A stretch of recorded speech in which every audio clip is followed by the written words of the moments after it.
네, 9월 첫 주일. 네, 9월입니다. 이제 아침 공기가 달라진 9월입니다.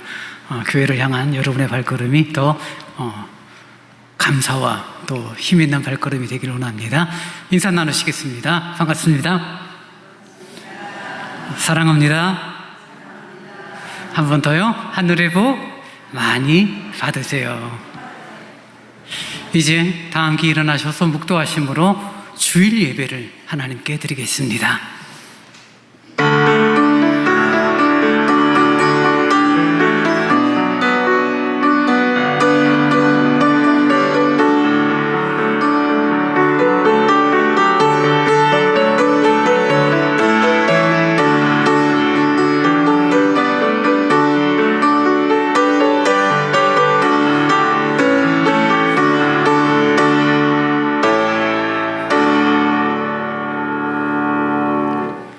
너희가 내 안에 거하고 내 말이 너희 안에 거하면 무엇이든지 원하는 대로 구하라. 그리하면 이루리라. 주님 고맙습니다. 우리의 간구를 들으시는 하나님, 우리의 아버지 되시는 하나님을 찬양합니다. 9월의 첫 주일 온 성도들이 함께 모여 경배합니다. 우리 예배를 통하여 영광 거두어 주옵소서. 예수님 이름으로 기원하옵나이다. 아멘. 다 함께 찬송 29장을 찬양하시겠습니다.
사도신경으로 우리의 신앙을 고백하겠습니다.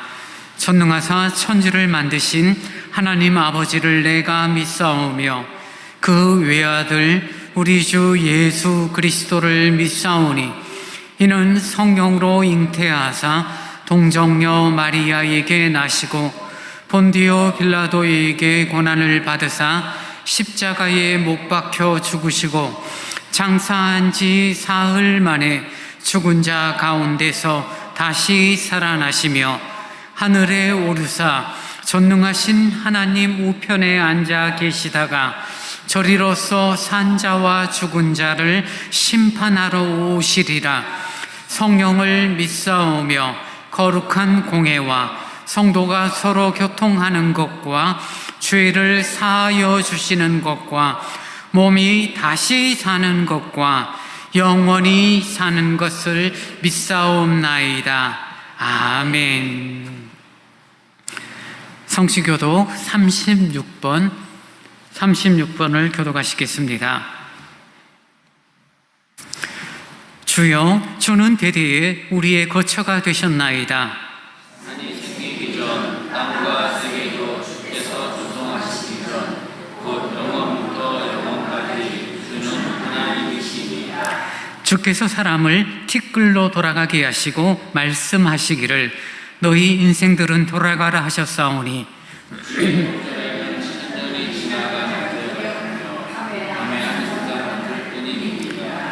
주께서 그들을 홍수처럼 쓸어가시나이다. 그들은 잠깐 자는 것 같으며 아침에 돋는 풀 같으니이다.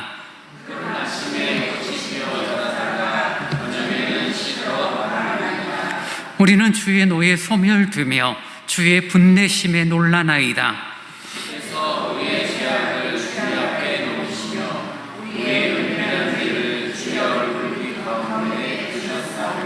우리의 모든 날이 주의 분노 중에 지나가며 우리의 평생이 순식간에 다하였나이다. 우리의 연수가 70이여 강건하면 80이라도 그 연수의 자랑은 수고와 사슬뿐이요 신속히 가니 우리가 알아나이다. 누가 주의 노여움의 능력을 알며 누가 주의 진노의 두려움을 알리이까? 우리에게 우리나라의 소감을 가르치사 지혜로운 마음을 얻게 하소서. 아멘. 찬송 364장을 찬양하시겠습니다.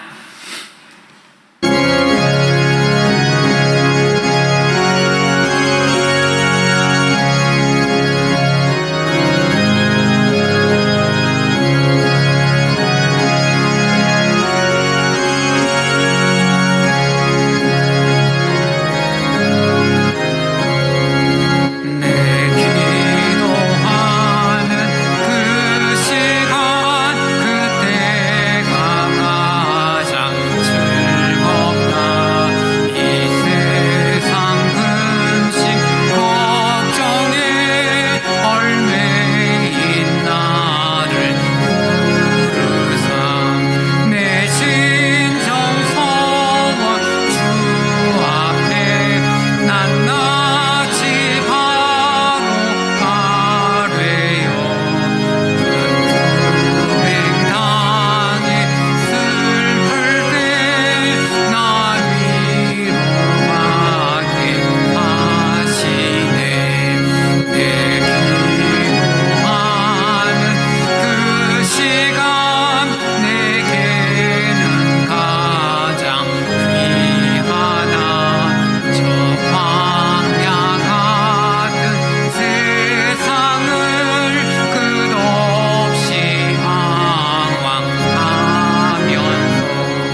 존귀하시고 거룩하신 하나님 아버지 감사합니다.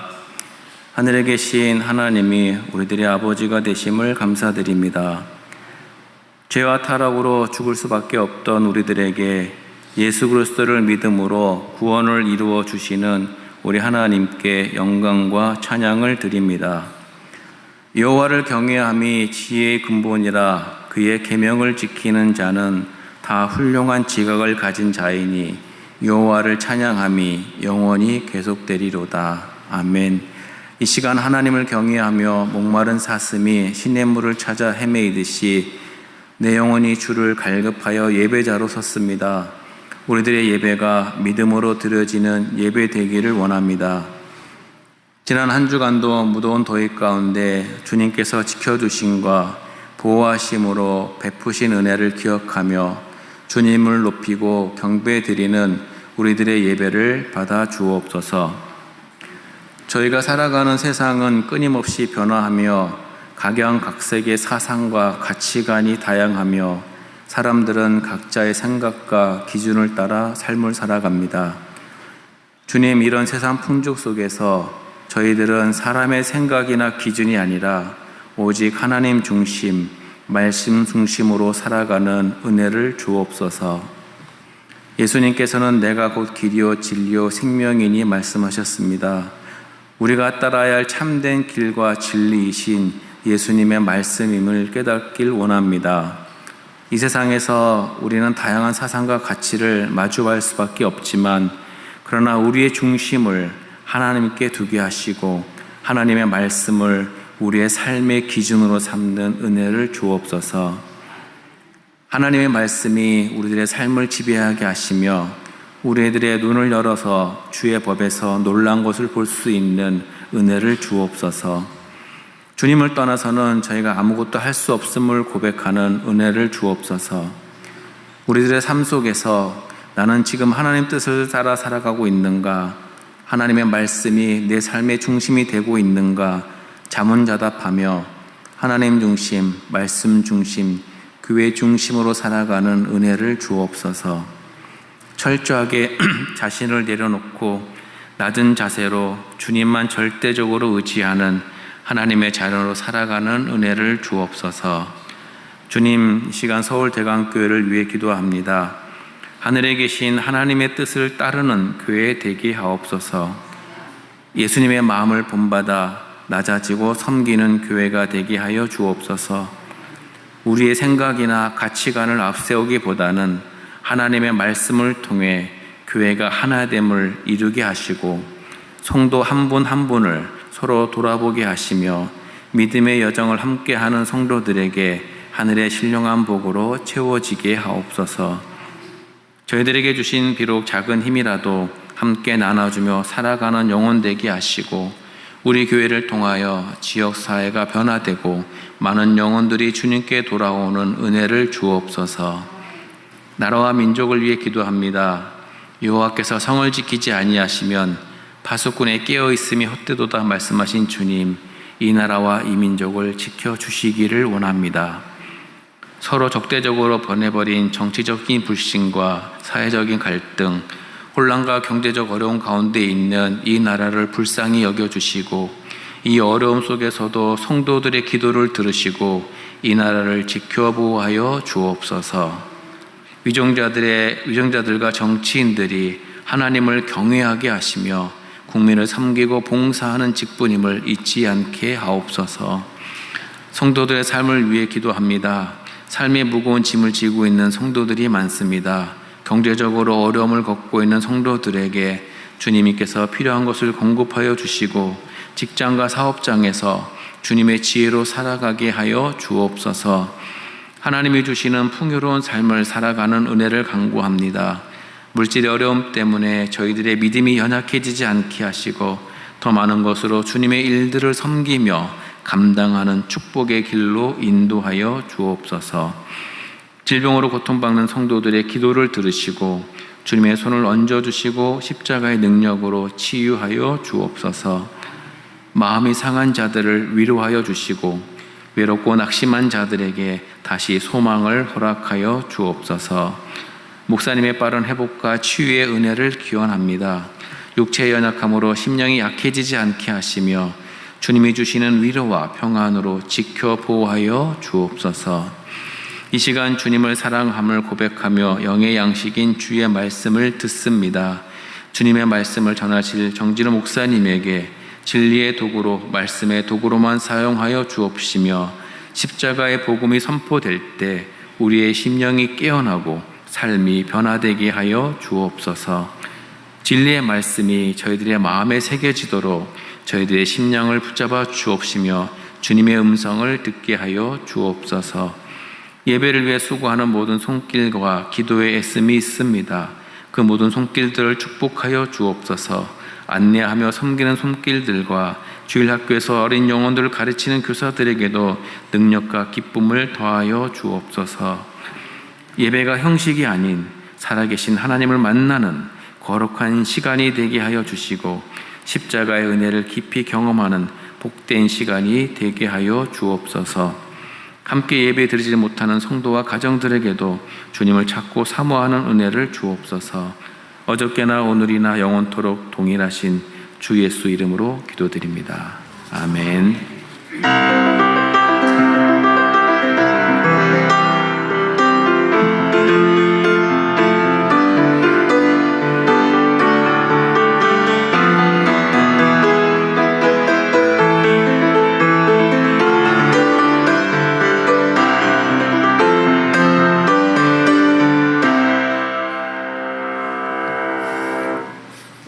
이 시간 우리에게 주신 하나님의 말씀은 마태복음 7장 7절로 12절의 말씀입니다.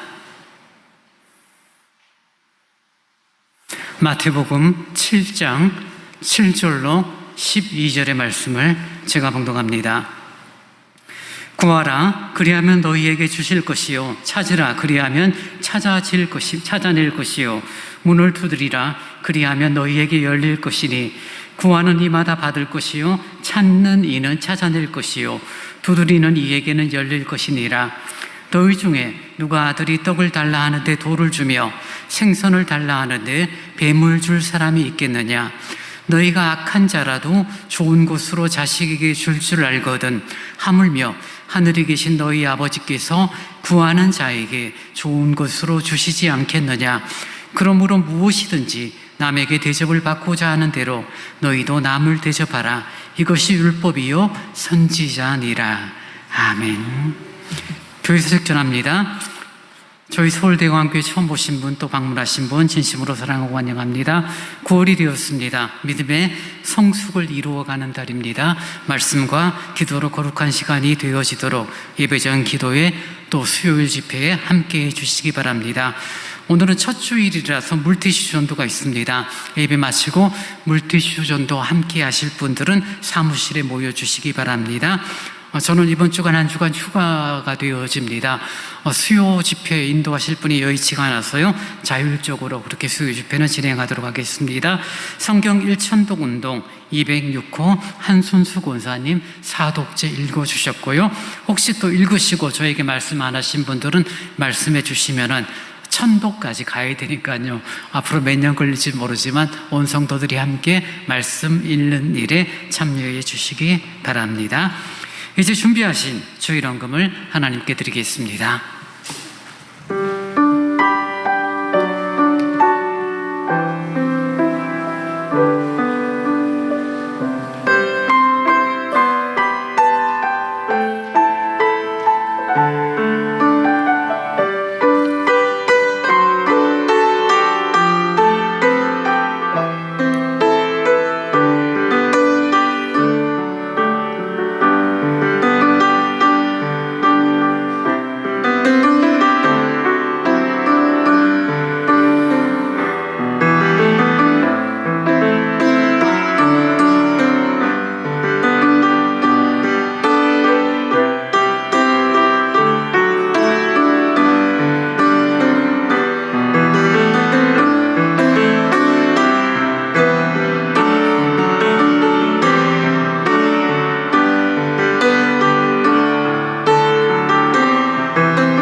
자비로우신 주님 참 감사합니다.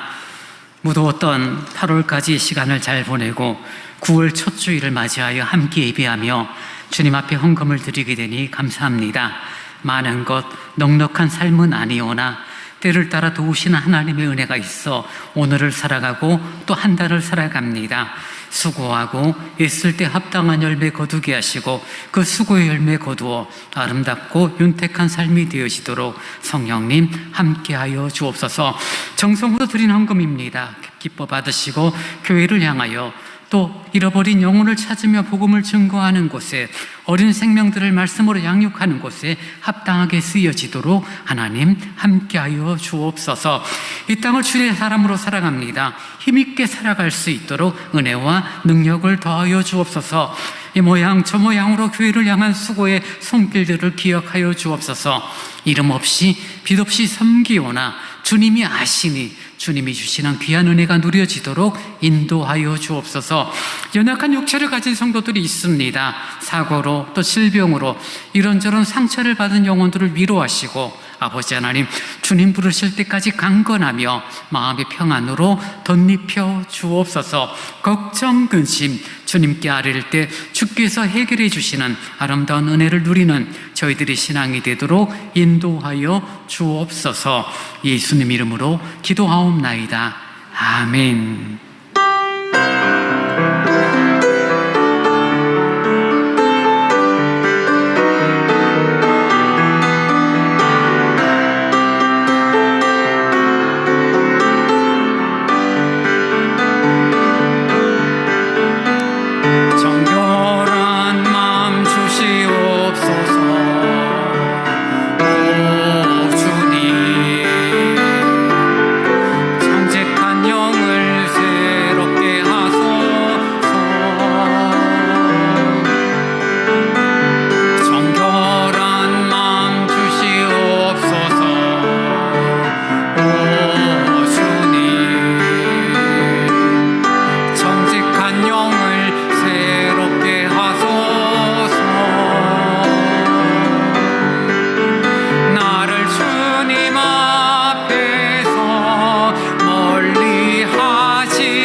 주님 감사합니다.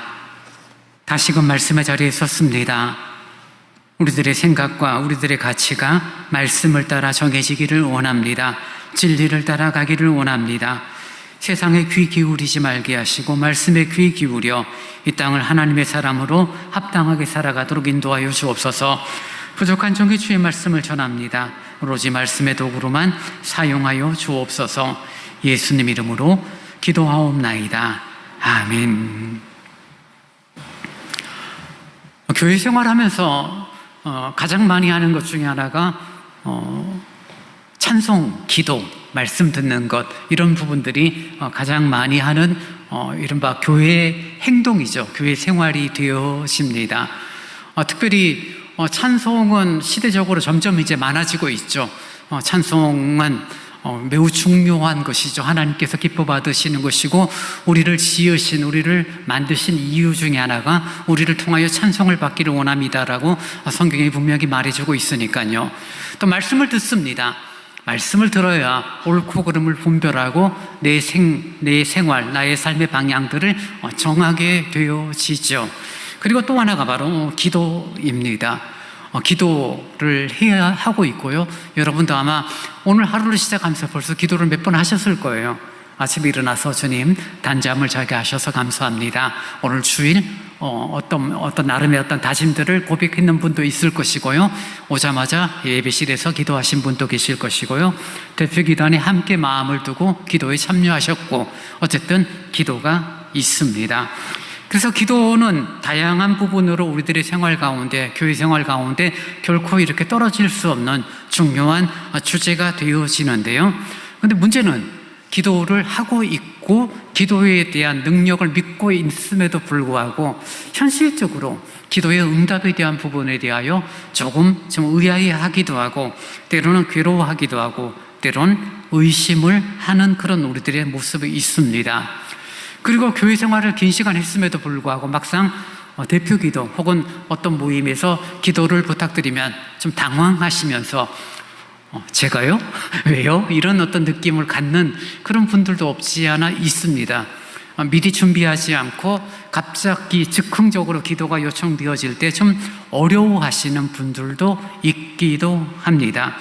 기도가 우리들이 믿음 생활하는 데 있어서 필요하고 참 중요한 은혜의 방편이 되어지기도 하지만 그럼에도 참 막상 기도를 해도 별 응답이 없는 것 같기도 하고 어떻게 하는 기도가 잘하는 것일지에 대하여 우리들이 좀 의구심이 들기도 합니다. 저는 가보진 않았지만 예루살렘에 가면은 헤롯이 지은 헤롯 성전이 로마의 장군에 의해서 완전히 박살이 나요. 근데 한쪽 서쪽에 있는 그 성전의 성벽이 이렇게 조금 남아 있어요. 그것을 이제 유대인들, 이스라엘은 굉장히 중요한 유적지로 여기고 있고요. 정통 유대인들이나 관광객들이 이렇게 가서 손을 얹고 기도하는 그런 모습들이 아마 뉴스나 영화 같은 데서 보면 가끔 나와요. 그 무너진 한쪽 성벽이 남은 부분을 통곡의 벽이라고 이야기를 합니다.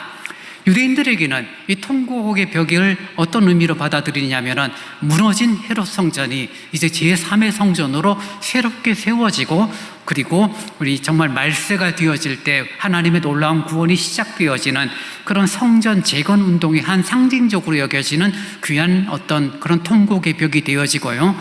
관광객들에게는 예전에 여기서 정말 사람들이 하나님께 기도하면 그 기도를 주님께서 들으시고 외면하지 않으시고 가뭄과 흉년 가운데 전쟁 가운데서도 우리에게 회복과 승리를 허락하시는 하나님의 능력과 역사를 상징하는 그런 장소로 여겨졌기 때문에 지금도 정통 유대인뿐만 아니라 우리나라 사람도 마찬가지죠. 가면 꼭 통곡의 벽에 손을 얹고 주님 하면서 기도를 한다고 그래요.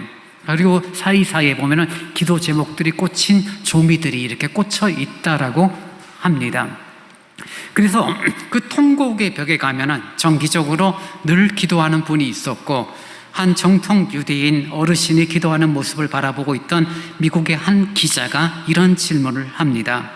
어르신, 이 예루살렘 통곡의 벽 앞에서 기도를 하시는 모습을 보니 매우 경건하게 보이고 그리고 기도하는 자세를 보니 한두 해 한 것이 아닌 것 같은데 이 통곡의 벽에 손을 얹고 기도를 하신 적이 얼마나 됩니까? 물으니 이 어르신이 대답을 해요. 내 나이가 80, 90이 다 되어 가는데 내가 한평생 여기서 기도했습니다. 그래요. 그러니 한 50년 이상 기도한 거죠.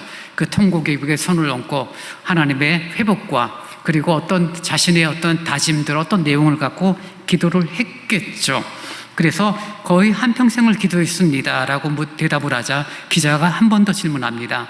그러면 어르신, 이 통곡의 벽 앞에서 기도할 때 어떤 느낌, 어떤 심정이 이렇게 생각이 듭니까? 어떤 심정이십니까? 라고 말하니까 그 어르신이 간단하고 단순하게 이렇게 대답합니다. 예, 벽 앞에 홀로 서서 말하는 느낌입니다.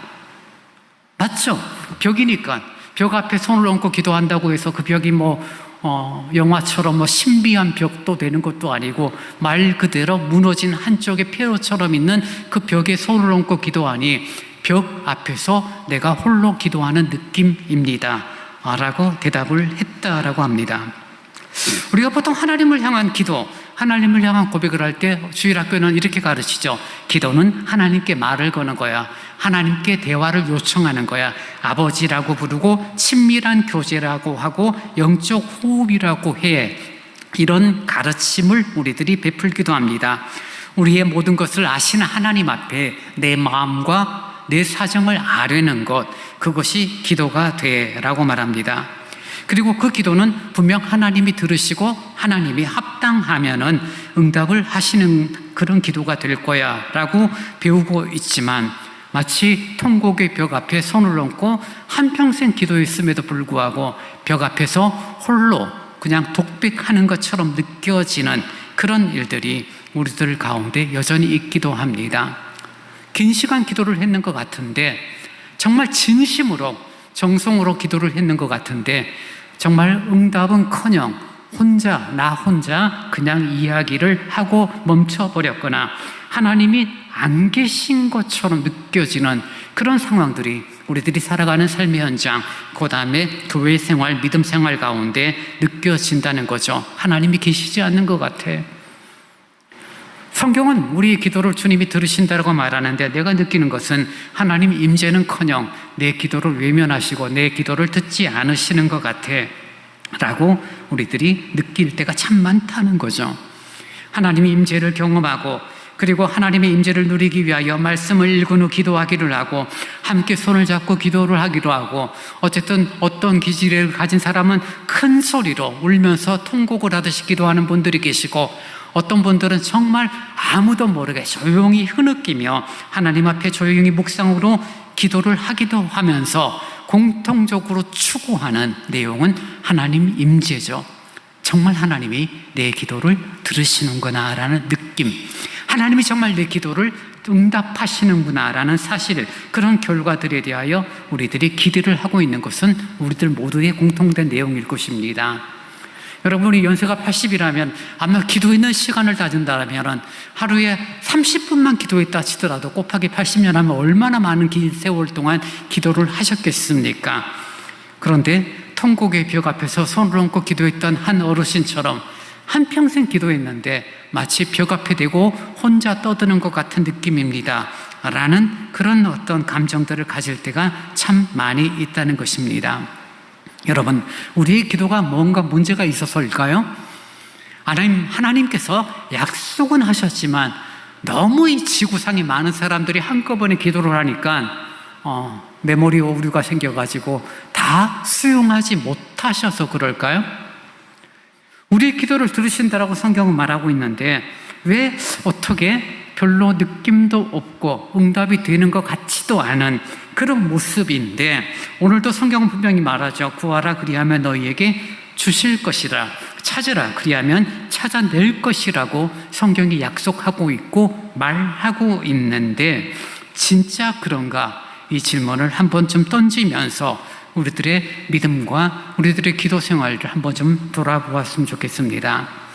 하나님 당신께서 원하시는 것을 이루실 때 우리의 기도를 필요로 하는가라는 질문을 먼저 해보고 싶습니다. 하나님께서 역사를 이루기를 원하세요.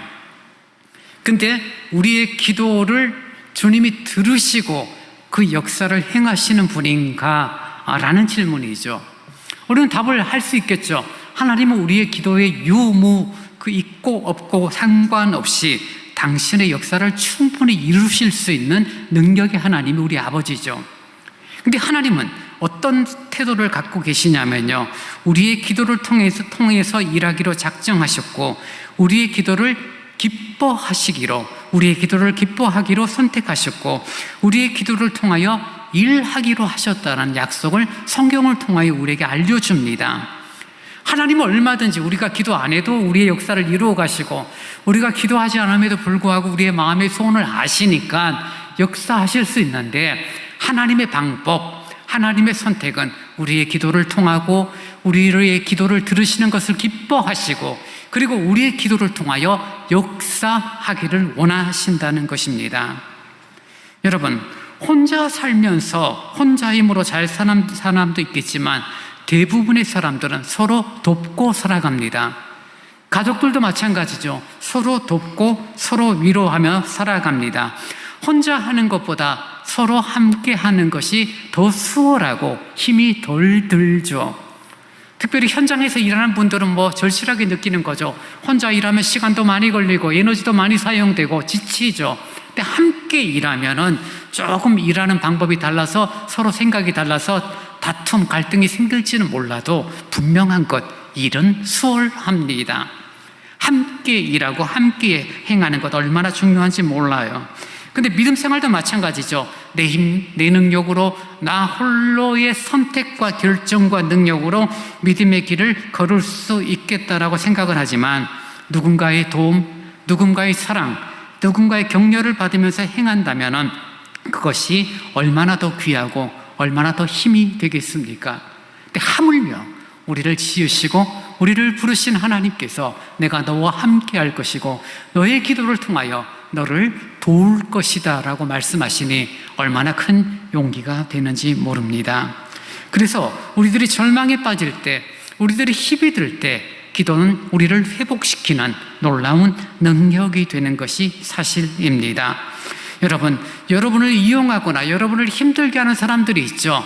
세상의 나쁜 사람들은 우리들이 가진 정보를 이용하여 사기를 치거나 우리들의 정보를 통하여 무언가 어쨌든 우리들의 것들을 뺏어가려고 하죠. 보이스피싱이라는 문자가 있죠. 보이스피싱이라는 그런 나쁜 사람들의 사기 방법이 있죠. 예전에는 어르신들이 많이 당했대요. 근데 어르신들에 대한 교육이 많아지니까 요새 가장 많이 당하는 사람들이 20대 여자애들이래요. 오히려 디지털에 대해서, SNS에 대해서, 스마트폰에 대해서 익숙하다라고 일컫는 20대들이 오히려 요즘 보이스피싱에 당한대요. 이유는 하나예요. 생판 모르는 사람이 전화하는 게 아니라 아는 것처럼 다 꾸며요. 이름을 알고 어떤 일을 하는지, 어떤 직장 생활을 하는지, 어디에 사는지, 부모님이 어디에 계시고 형제가 어떻게 되는지 다 알고 있는 사람이 전화해서 이러쿵저러쿵 해서 결국 돈을 뺏어가는 그런 일들이 빈번하다라고 이야기합니다. 나를 아니까요. 나에 대한 정보를 아니까요. 저하고 같이 사역했던 목사님도 병원 생활을 긴 시간 했는데 병원이라고, 건강보험공단이라고 당신 돈에 대한 치료비에 대한 환급금이 나오니까 ATM 앞에 가서 이렇게 누르라고 아무 생각 없이 눌렀는데 누르는 순간 아차 싶어서 확인했더니 벌써 300몇만 원이 빠져나간 거예요. 목사님들도 당해요.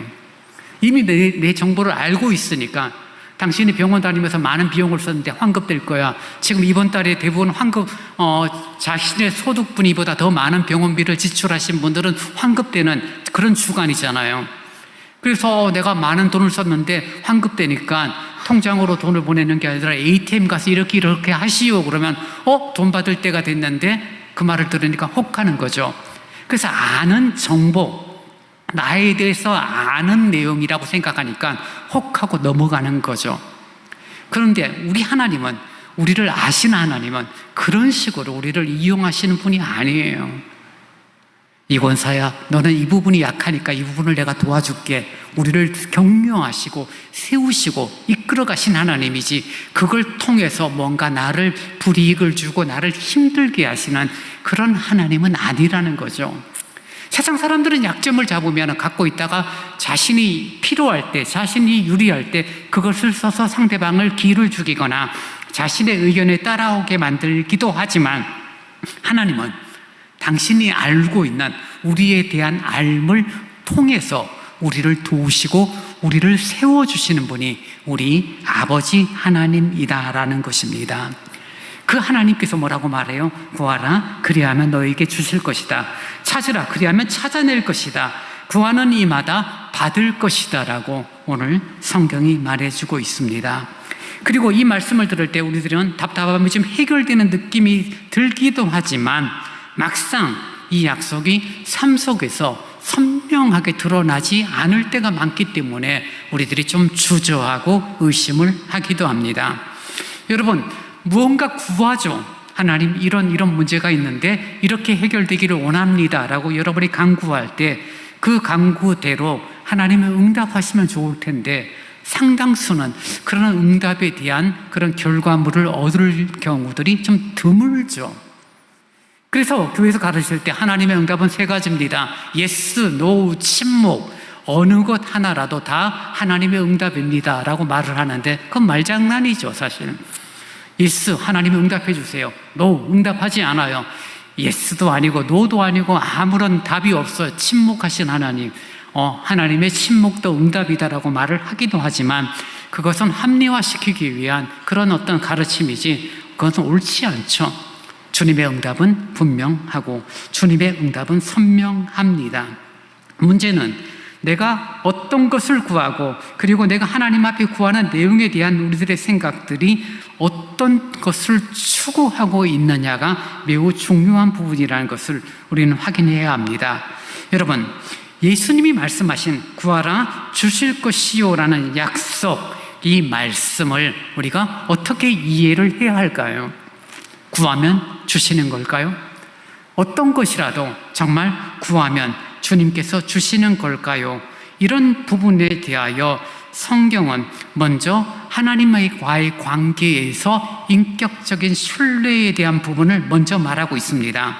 기도는 이렇게 기도를 하게 되면 하나님이 응답하시게 되어지는 공식, 어떤 결과물로 말씀하시는 것이 아니라 마태복음 6장 7절에 말하는 것처럼 우리가 정말 하나님 앞에 기도하고 하나님 앞에 어떤 내용을 간구할 때 하나님이 응답하시는 내용이 이렇게 말하고 있죠. 마태복음 6장 7절에 보면 또 기도할 때 이방인과 같이 중언부언하지 말라. 그들은 말이 많이 하여야 들으실 줄로 생각하느니라. 그러므로 그들을 본받지 말라. 구하기 전에 너희에게 있어야 할 것을 하나님 너희 아버지께서 아시느니라 라고 말해요. 우리가 하나님 앞에 많은 것을 간구하고 기도하면 하나님이 들으신다라고 생각할지 모르는데 성경은 그렇게 말하고 있지 않죠. 이방인들처럼 많이 기도하고 중언부언하지 말라라고 말합니다. 중언부언이란 말은 의미 없는 빈말의 반복이죠. 꼭 연부를 외우는 것처럼, 주문을 외우는 것처럼, 예전에 일본에서 돌아온 남녀 호랭기교 같은 경우는 똑같은 내용을 계속 되풀이해요. 가끔 TV를 보면은 종교 방송에 기독교 방송이 쭉 나오고 불교 방송이 나오고 그다음에 원불교 방송, 천주교 방송 나오고 또 하여튼 이상한 방송이 하나 나와요.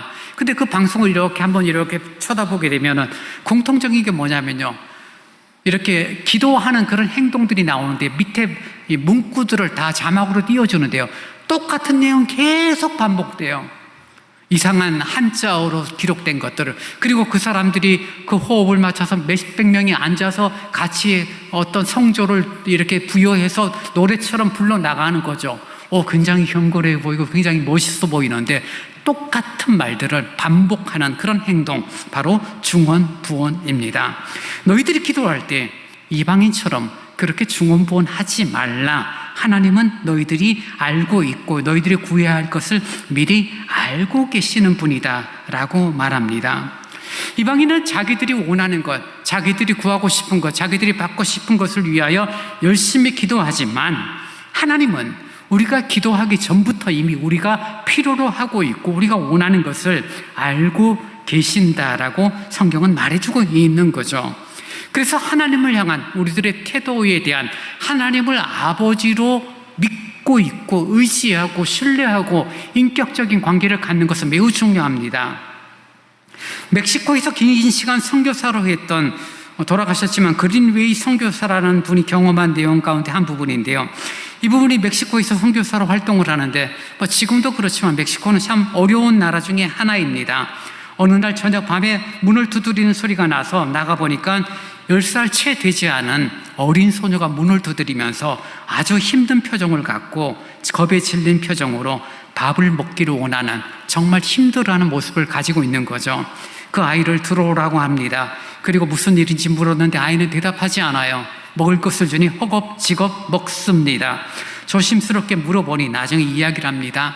어머니는 일찍 돌아가셨고 늘 술에 취해 있는 아버지가 자기를 때리고 자기를 힘들게 해서 도망 나왔다라는 그런 어린 소녀의 이야기입니다. 이곳저곳 다니면서 쓰레기통을 뒤지며 구걸을 하며 살아가는데 이 마을까지 왔고 사람들이 하는 말, 이 마을에 선교사님이 살고 계시다는 이야기를 들었는데 잘은 모르겠지만 그 선교사는 나에게 먹을 것을 줄 수 있는 사람일 것이다 라는 생각으로 무작정 찾아와서 문을 두드린 것이죠. 선교사님과 그 가족들은 잠시 고민을 합니다. 이 아이를 어떻게 하나? 한 끼 밥 먹여주는 것은 아무것도 아니지만 우리가 한 끼 밥을 먹인 다음에 내보내면 이 아이는 또 어떻게 될까? 그런 생각을 하니 마음이 그냥 있지 않죠. 서로 의논을 하고 그리고 그 아이를 그 집에 머물도록 합니다. 당분간 여기서 너희가 생활해. 네가 먹고 자고 여기서 할 수 있도록 우리가 도울게. 그리고 조금의 시간이 더 지난 다음 합법적인 절차를 통하여 그 아이를 입양하게 됩니다. 내 딸로 이렇게 입양을 하죠. 그리고 아이에게 말합니다. 딸아, 이제부터 너는 내 딸이야. 여기는 너의 집이야. 여기서 마음껏 먹고 마시고 그리고 원하는 것이 무엇이든지 내게 이야기하면 이 아빠가 그것을 채워줄게, 그것을 줄게 라고 말합니다. 많은 시간이 지났는데 그리고 난 이후에 그 아이는 한 번도 아버지에게 아빠라는 말을 쓰지도 않았을 뿐더러 무엇이 필요하니 좀 주세요 라는 말을 못하는 거죠. 그 어린 소녀의 마음이 어떤 마음이었는지 모르지만 어쨌든 아버지라 부르는 것도 힘들었고 무엇을 도와달라고 말하는 것이 힘든 시간이 이렇게 쭉 1년이 지나갑니다. 어느 날 아이가 아버지가 열심히 책을 보고 있는데 들어와서 조심스럽게 책상 앞에 섭니다. 아빠 그린웨이 선교사 입장에서는 이 아이가 무슨 할 말이 있나 싶어서 그래 무슨 일이 있어? 라고 묻자 아이가 입을 열어 말합니다. 아빠, 나 신발끈이 떨어졌는데 신발끈이 끊어졌는데 신발끈이 필요해요 라는 그런 말 한마디를 듣고 이 그린웨이 선교사는 그 자리에서 정말 머리를 숙이고 한참 울었다라고 말합니다.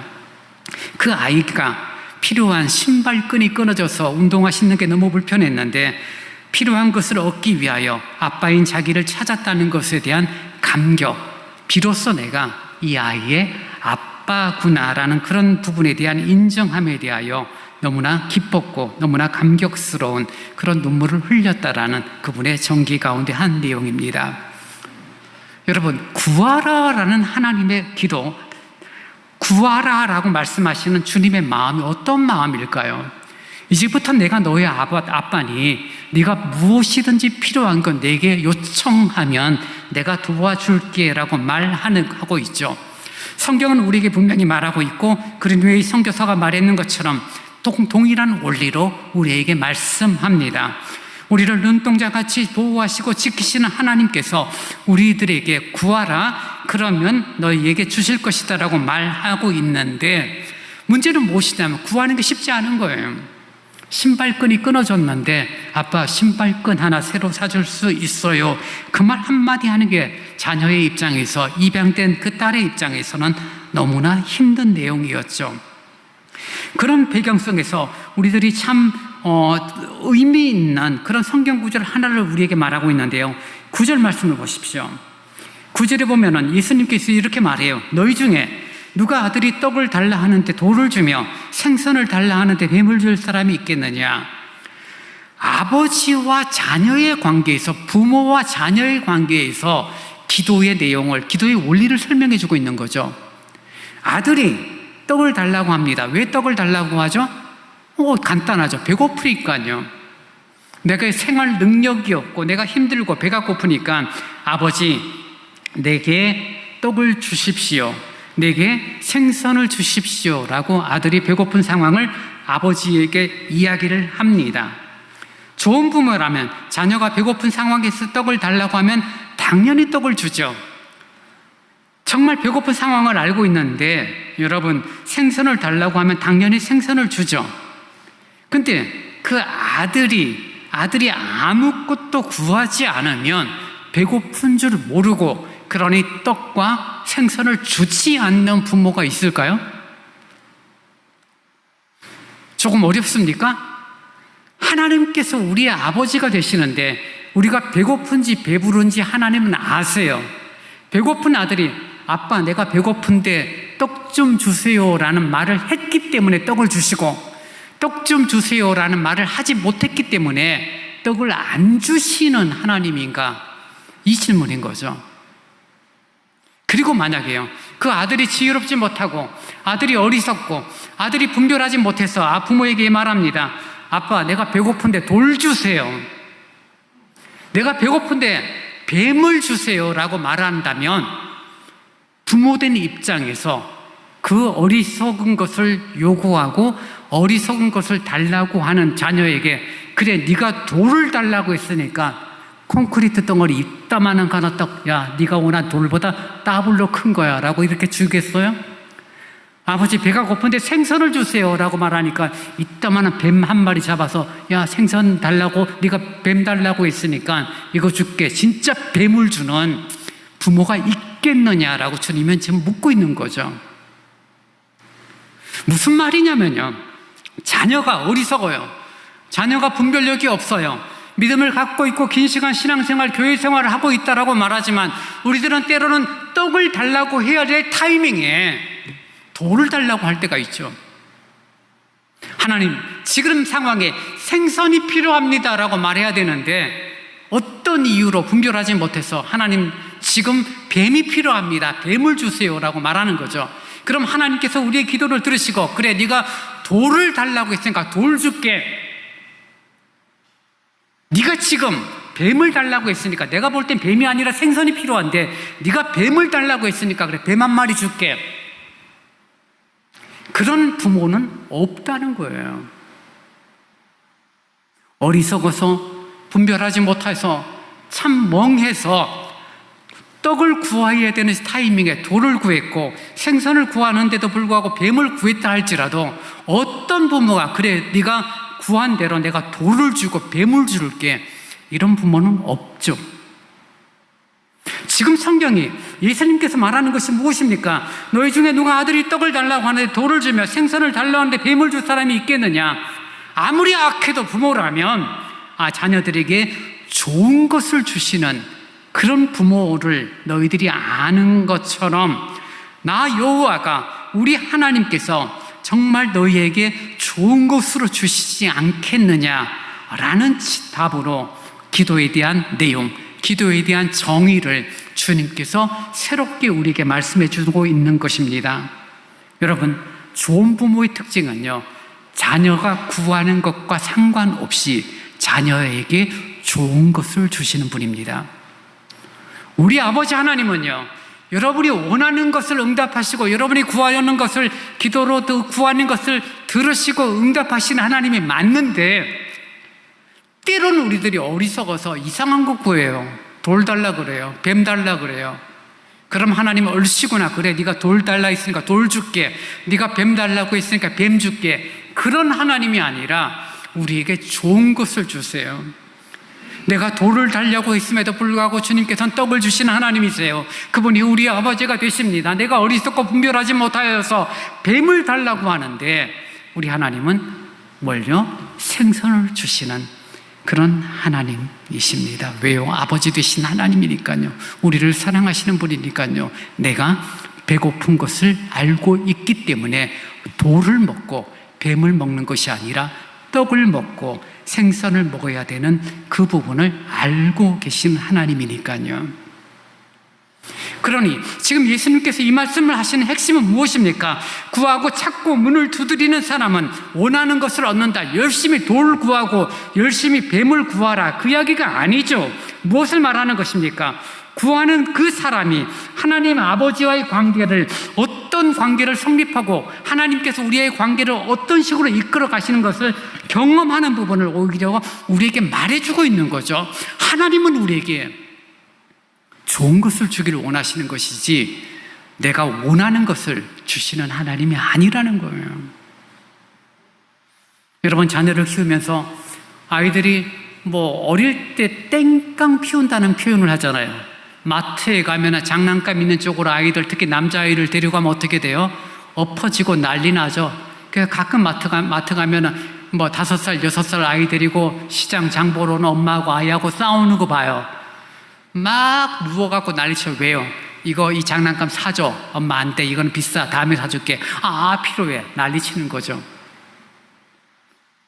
내가 엄마니까, 내가 부모니까 네가 원하는 거 사줄게. 그렇죠. 다 사주면 좋겠지만 이것이 당장 너에게 필요한 것은 아닐 거고, 그리고 지난번에 사준 것도 있고, 나름의 부모는 합리적인 그런 재정 운영과 아이에게 필요한 것들을 생각해서 노라고 대답하는데 아이는 땡깡 피우는 거죠. 그리고 정말 기분 좋게 외출했다가 씩씩거리면서 집으로 돌아가는 그런 모습들, 우리들이 이미 경험을 했거나 그런 과정에 있거나 그랬던 이 추억들이 있을 것입니다. 사랑하는 여러분, 하나님은 우리의 아버지 되시는 분, 구하는 우리의 아버지 되시는 분, 내가 돌을 구하든 떡을 구하든 내가 생선을 구하든 내가 뱀을 구하든 하나님은 우리에게 좋은 것을 주시는 분, 그분이 우리 아버지, 우리 하나님이 되시는 줄 믿습니다. 그래서 여러분이 구하는 것에 대하여 두려워하지 마세요. 혹여나 잘못 구하면 하나님이 너 잘못 구해서 너 돌 달라 했어. 돌 시큰 줄게. 너 뱀 달라 그랬지? 너 뱀 시큰 줄게. 아니에요. 좋은 것으로 주세요. 한 걸음만 더 나아가기를 원합니다. 좋은 것이 무엇입니까? 무엇이 우리 인생에 좋은 것이고 무엇이 우리 인생에서 가장 좋은 것입니까? 누가복음 11장에서는 그 좋은 것을 가리켜서 이렇게 말해요. 성령이라고 말해요. 성령이 하시는 일, 성령이 중요하고 성령이 좋은 것이라고 말하는 이유가 무엇입니까? 성령으로 말미암지 않고는 누구도 하나님을 아버지라 부를 수 없으니, 돌을 달라고 해도 떡을 주시는 그 아버지를 아버지라 부를 수 없으니 가장 좋은 것, 성령을 통하여 하나님을 이해하고 하나님을 믿고 구하고 찾고 문을 두드리는 것을 통하여서 주님이 기뻐하시는 것을 얻을 수 있도록 우리에게 인도하신 하나님, 그것이 가장 좋은 것이라고 이야기하고 있는 성경의 전체적인 흐름을 보게 될 때 우리는 하나님 없이 아무것도 할 수 없음을 깨닫고 더욱 하나님 앞에 나아가고 하나님을 의지하는 것이 기도의 한 이유, 기도를 하라고 하시는 하나님의 방법임을 우리는 확인하게 됩니다. 살아가는 삶의 현장에서 어려움이 있습니다. 고통이 있습니다. 기도하고 기도를 통하여 극복하기를 원하고, 그러나 기도를 통해 우리가 얻기를 원하는 것은 그 어려움과 문제의 해결만은 아니에요. 문제가 해결되어지는 것보다 그 문제의 의미입니다. 왜 어려움이 생겼죠? 왜 질병이 생겼죠? 왜 아픔이 생겼죠? 왜 사고가 생겼죠? 왜 이런저런 가족들의 문제들이 생기죠? 그 속에서 고민하는 거죠. 왜 이런 일이, 그 의미가 무엇일까라는 부분을 생각하는 거죠. 왜 교회가 이럴까? 이 나라가 왜 이럴까? 그 문제를 해결해 주기 위하여 이 나라가 잘 살고 교회의 모든 문제들이 해결되고 가정의 문제들이 해결이 되어지는 것을 구하는 것, 나쁘다는 게 아니라 그건 단순하게 보이는 것이요, 그것을 통하여서 주님이 내게 원하는 것, 우리에게 원하는 것, 하나님께서 원하시는 것이 무엇일까를 경험하고 하나님의 놀라운 성품과 하나님의 섭리를 경험하는, 그래서 단순하게 구한 대로 응답되는 것을 기도의 응답이라고 말하지 않고 하나님의 선하심과 우리를 이끌어 가시는 하나님의 조금도 착오 없으신 하나님의 시간, 하나님 자체에 대한 신뢰를 갖는 것, 그것이 바로 기도의 응답이라고 말해 주고 있는 것입니다. 사랑하는 여러분, 성령님을 보내사 예수 이름으로 기도하게 하시고 응답을 받게 하십니다. 여러분이 지혜로워서 늘 떡을 구하고 지혜로워서 늘 생선을 구할 수 있겠지만, 때로는 우리들의 욕심 때문에 이런저런 문제로 인하여 왜곡되고 잘못된 것을 구할 수 있을지도 몰라요. 그럼에도 불구하고 주님은 알고 계시고 그런 우리를 긍휼히 여기시고 도우시고 위로하시는 분이 우리 하나님이세요. 우리에게 좋은 것으로 주시지 않겠느냐라는 주님의 응답, 주님의 답을 찾고 문제 속에서 그 문제의 의미를 풀어나가면서 성장과 성숙된 믿음의 길을 가는 귀한 통로가 바로 기도라는 사실을 우리들이 기억하며 우리의 기도가 더 주님에 대한 신뢰, 주님에 대한 열린 마음으로 함께 나아가 하나님과의 더욱 아름다운 관계들, 신앙의 임재들을 누리는 그런 성장, 성숙된 신앙의 모습, 그를 가지는 저와 여러분이 되기를 원합니다. 이제 다 함께 일어나 찬송 363장을 찬양하시겠습니다.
이 시간 우리 함께 기도할 때 하나님을 찾고 하나님께 간구하고 하나님께 말을 거는 것, 그 전에 우리의 모든 상황과 우리의 형편을 아시는 하나님이죠.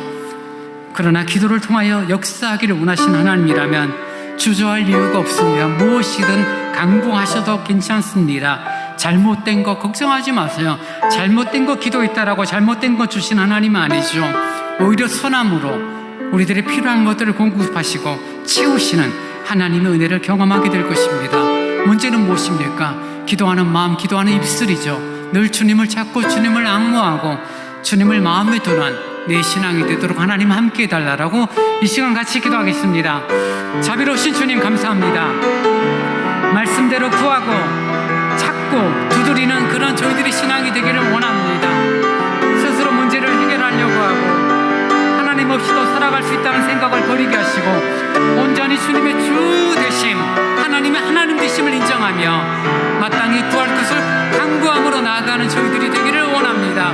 떡을 구하고 생선을 구할 때 오히려 더 선하고 좋은 것으로 지으시고 응답하시는 아버지 하나님, 그분의 놀라우심을 경험하는 저희들이 되어지기를 원합니다.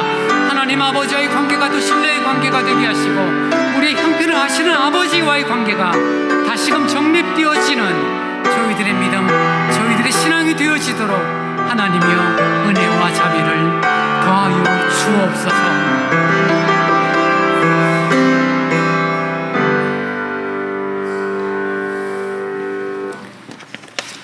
지금은 우리 주 예수 그리스도의 은혜와 우리 아버지 하나님의 무한하신 사랑하심과 성령님이 함께 하시며 위로하시며 서로 교제케 하시며 구하고 찾고 두드리는 믿음의 행위를 통하여 하나님 아버지와의 아름다운 신뢰관계를 온전히 누리고 성장과 성숙으로 나아가는 믿음의 삶을 살기를 원하는 9월의 첫 주일을 예배하는 모든 성도들 위해, 또 가정에서 온라인 예배를 참여한 성도들 위해 이제로부터 영원토록 함께 있을지어다.